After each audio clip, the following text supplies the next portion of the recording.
Hi everyone, right, welcome to this. My name is Antony Cummins and today I'm going to talk to you about the 8 achievements of the samurai. Now we're going to be working today from the Book of Samurai, which was produced by Watkins, and you can pretty much get this now.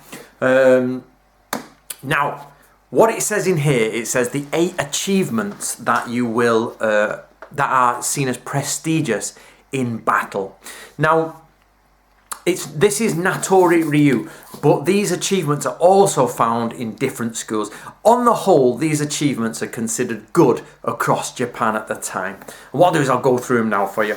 Of course, I'm not going to give you in detail, just give you a quick overview so you can get the idea. Now, the reason I want to go into this is because we have this idea on the samurai battlefield that everybody announces their lineage and they find people of equal measure to fight. That's totally from a different age. That is from that's more of what's called Homeric violence. So it's a case of, it's like the Iliad, it's like the Odyssey, where I am Diomedes, master of the war cry, I shall slaughter you, and somebody else, comes against him. By the time you get to the Sengoku period, all that sort of stuff has pretty much died out, and it gets much more technical, and it gets much more regimented in the way they fight.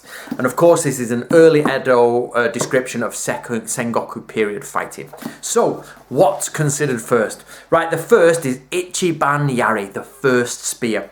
Now, this is basically when 2 formations are coming together, the first people to have the balls to go at it at the beginning and to kill someone is classed as Ichiban Yari. Now, they do shout their names out like, my name's Antony, I am the first.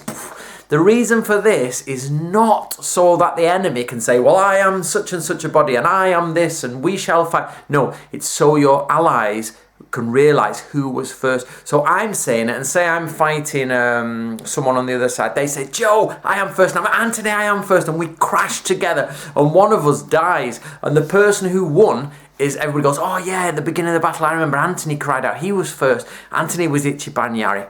But then it also goes into who got the first spear shot in and things like that. That's in the oral tradition here, which is recorded here. Second is Niban Yari, the second spear. Now, this is basically those who came after Ichiban Yari, the first spear. So it's like, Ichiban Yari desu, I am the first, Ichiban desu, I am the first, and then you'll be case of somebody like Niban desu, and I am the second, and you're like, whoa, okay, right, everybody's trying to get there. It actually goes into who is the third spear, but it says this is not one of the achievements. The oral traditions of Natori say Samban Yari, third spear, is not that great. Basically, if you're not there first or second, is bronze is just not good enough. So so the spear fight is in the third spear fight is in there, but they don't talk about it. Now the next one, Yari Shita no Komyo, is being assistant to the victor of the spear. Now what this means, you've got to be careful here, it is assistant, but what it means is while Ichiban Yari's on and Niban Yari are on and they're all fighting, somebody who's not got a spear runs in with...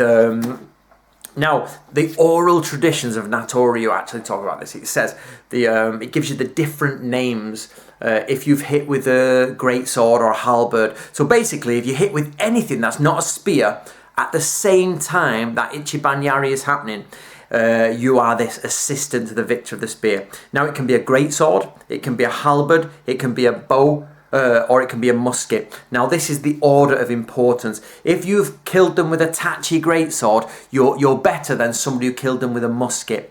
And you have to say a specific thing, and you have to hold the weapon up that you killed them with.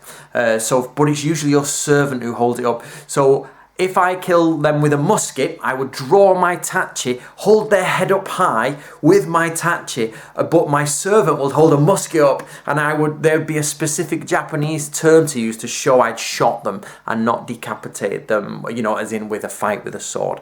So this is all happening while Ichiban Yari and Niban Yari are on. So like people are clashing, somebody else runs in with a sword or a musket, it's like boom, not boom boom, it's not automatic, you know what I mean, but basically boom, next, boom, and he's like, right, give me that head. And that's how that works. So that's assistant to the victor of the spear. You'd have to read the oral traditions, basically, guys, to get up to scratch on it. Then we've got kumiuchi, which is grappling. And basically this means once you've spear fighting, you've been sword fighting, muskets going off, you start grabbing each other. But it also talks about when you're on a scouting mission, how good grappling is. But it says the difference between grappling from horseback and grappling on the ground, which is the best, which should you applaud the most. So that's kumiuchi. Then there's ichiban nori. This is arriving, the first to arrive. So this is more like climbing over castles, or you've got to get somewhere. It's like everybody's running with their banners. I'm going to be first.